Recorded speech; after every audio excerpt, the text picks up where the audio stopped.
everyone, so this is going to be my first ever booktube video. I have never attempted anything like this, and I actually had started to a few months ago, and I got cold feet and then stopped because many reasons. I actually have a whole video idea for that, but we're going to get into that later. I forgot what I was saying. As you saw from the title of this video, I'm going to be talking about... Let's get this out there. I absolutely loved The Queen of Nothing. I thought it was a phenomenal story. I loved the world, the development. I really liked just about everything about this book. But there was a few things about it that I wasn't satisfied with. I was expecting more as the final installment of this series. Now, the first problem that I had, it has nothing to do with the story, but if you notice, this is the Cruel Prince. See how intricate that is? That is very elaborate. The Wicked King. Very elaborate on the cover. Queen of Nothing. Let's just say that when I opened it, I wasn't as impressed compared to the other one's beautiful covers. So the first thing that I want to say is how the riddle that Cardan gave her in the last book for her exile was worded very particularly. And Jude, growing up in this fairy world, more than not, she's been able to decipher these riddles because that's how she was raised. That's just who she was. She deciphered these riddles. And because she knew that fairies didn't speak in truths, even though they couldn't lie, they still didn't speak in truths. So I was really shocked that she didn't figure out that Cardan had worded it in a certain way. I mean, even in the last book, he didn't deny the fact that they were married and that she was the queen. And she knew that, but she still didn't think that, like, oh, pardoned by the crown. She's the crown. I just... And I know that she was worried that she would get killed going over to Fairy. She wouldn't risk it, but there were so many things that she could have done to become pardoned. Yeah, no one believed her, but she could write a note to Cardan or something and find a way to give it to him. I mean, she did when she thought there was an assassin. She did that, and he recognized her handwriting. So if she would have sent an anonymous note, he would have recognized it as her handwriting. So I really think that the ways that she got into Elfhame and was pardoned was a little more elaborate than it had to be. So I was disappointed that she wasn't able to figure out the riddle that was so pretty much plainly put in front of her. Something else that I wanted to say was Locke's death. That was so sudden and off camera. Actually, when I first read it, I thought that it was a joke. Maybe not a joke, but like a lie. So that way, I don't know, the story could be furthered. It just seemed really odd to me that Taryn killed Locke. It also seemed a little weird that she did it for almost no reason. I mean, of course she had a reason. I remember that. And I know that people can, you know, just keep getting, you know, they hold it in for so long, then you kind of explode. But it was just really weird that she killed him. Like, I've never been so mad that I'm like, stab! You know what I mean? I'm not, I don't know. I mean, she was raised up in a cutthroat world, so that very well could have been why. But his death was just so unreal. I mean, a lot of the deaths that have happened, Jude has actually been there for, so they felt very real, but Locke's death seemed very fake and unreal, and his death was just very anticlimactic. I was very underwhelmed with his death. It was like, oh, bye. Yeah, he died. Yeah. So can you touch place with me? it's like, you know. And Taryn's snapping, I feel like could have been done better. I feel like people snap all the time, I get that. I snap all the time. But I feel like that there could have been more of a build-up to it, I guess. Like little cracks in her armor, I guess you could say. If Holly Black had shown that maybe Taryn did, you know, just snap sometimes. That would have been more believable than her just all of a sudden after all this time snapping. Taryn did not seem like the kind of character that would risk her place in the court because she has worked so hard to get to where she is. It just seemed really out of character for Taryn to risk her place in the world. I mean, yeah.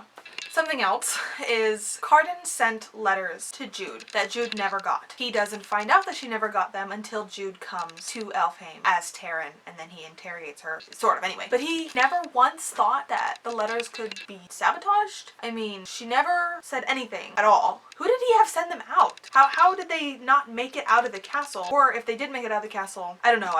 How did he not realize that his letters could be sabotaged? I just don't understand how it didn't cross his mind, not even once. I mean, he's been sending letters for however long she's been gone, saying, come back, you're pardoned. You can pardon yourself, stupid. I mean, like, he never once. Along those lines of the letters getting sabotaged, his mother, Lady Asha, I feel like she has no point in this story. She has literally done nothing except mysteriously hint hint about Jude's past, which never got elaborated on. Sabotaging the letters, which seriously could have been done by anyone else, and it might have actually been more interesting if it was someone that she might have known in passing or something, but Lady Asha did pretty much nothing. She just seemed like, I mean, Lady Asha was a terrible mom to Cardan, and he just let her out. But not only did he let her out of the Tower of Forgetting, but he let her into his castle, into his home. It just seemed really odd. And then not to mention, once she was in his home, she started to basically take for granted this gift she's been given. I mean, if you really think about it, Lady Asha did not do much in this story other than tease Jude's heritage, which was never elaborated on. So I don't know if that's going to be something for another series, which would be really interesting if we were to read from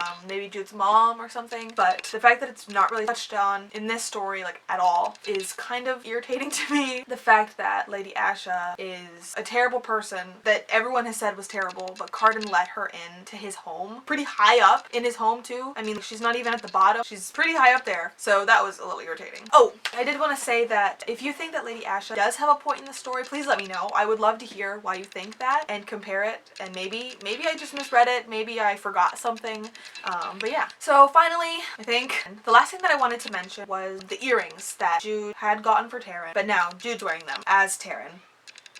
They're mentioned a lot for having such little value, if you know what I mean. So yes, they were used as a plot device to let you know that the things that the forge master, the blacksmith, Grimson, curses his items. He curses them. That way no one can ever, I guess, take for granted what he has or destroy them. I can't remember now. But she finds out that these earrings are cursed, just like pretty much everything else he's ever made. And she's like, oh, I want to take them off. But she never does anything with it. I think she takes them off, obviously. But I mean, like, she could have done anything with them. They were mentioned a lot for having so little use. So, I mean, I was talking to my mom. She read this book too. We both agree that Lady Asha had practically no point in the story, but if she would have used the earrings and maybe given them to Lady Asha and sabotaged them, you know, because once you, take out the pearl or something or whatever it is, they make you the most hideous person on earth. She could have done that. I mean, Lady Asha's a terrible person. It seems very like Jude to do something like that, and I would not have been surprised. And then I would have given Lady Asha a point to the story, and then also the earrings that were constantly mentioned, but also had no point. I mean, yes, they're earrings, but they were mentioned a lot, and then they were even given a dangerous consequence, and it was still never followed up on. And like I said, I absolutely love this book. I thought the book was really, really good. There was so much jam-packed into it, and it's so much smaller than the other ones, but it still had so much to offer. I'm not disappointed with reading it. I would probably read it again. I just wanted to share some of the things I didn't like about it that just didn't add up. It was a little underwhelming for the final installment. I mean, of course, there was lots of good things too. I mean, some of the things that I loved the most about this book was Cardan and Jude finally reuniting and getting to, be together again, you know, after all this time, and then seeing how he actually loves her even though at first he hated it. And in this last book, The Queen of Nothing, you actually get to see more development for Madoc and Oriana. You find out that they weren't as cruel as we originally thought. Madoc does care for his adopted daughters, just in his own way, and there is some slight favoritism, but also in different ways. I don't know if that makes sense. He loves his daughters, but for different reasons. You find out that even though Oriana didn't like Jude very much, and you can tell by the way she thought that she was Taryn and then treated her well, and when she found out she was Jude, she treated her not so good, but she still treated her well when she found out she was Jude. And she never once gave up the secret. She never once told on her, even though she was married to Madoc and really should. There was also phenomenal foreshadowing for the Blood Crown curse. I should have seen it coming. I should have, but I didn't. And it was very nice to know that that foreshadowing was there and then still be surprised that it happened. And once again, The Queen of Nothing was fast-paced, fluid. It was such a beautiful story, and even though there were some things that were disappointing to me or anticlimactic, I still very much love the book, and it will still be on my favorite shelf forever. Oh, I almost forgot one thing, in case you wanted to see it. I'm also glad that she grieved for Cardan once he transformed into the snake, because she loved him, but she wasn't dependent on him on the way some YA heroines can be. She wasn't lost without him now that he was gone. She grieved him, she was sad a lot, she was very sad, but she was able to move on and step up to the place that she needed to be now that he was gone, and she was High Queen all on her own. So that was really refreshing, the fact that she wasn't lost without him now. She was very independent, but still cared for him in a way that was very touching touching and realistic, I think, in case you wanted to look at it again. So that was some of the things that I didn't like about this final installment of The Folk of the Air. Again, I absolutely loved it, but like every series, there's always those things that you just don't like. So I hope you liked this video. I hope the background isn't too distracting. If there's a book that you want me to read next to give you my opinion on, let me know in the comments. That sounds really weird asking you to do that, but yeah, thanks for watching.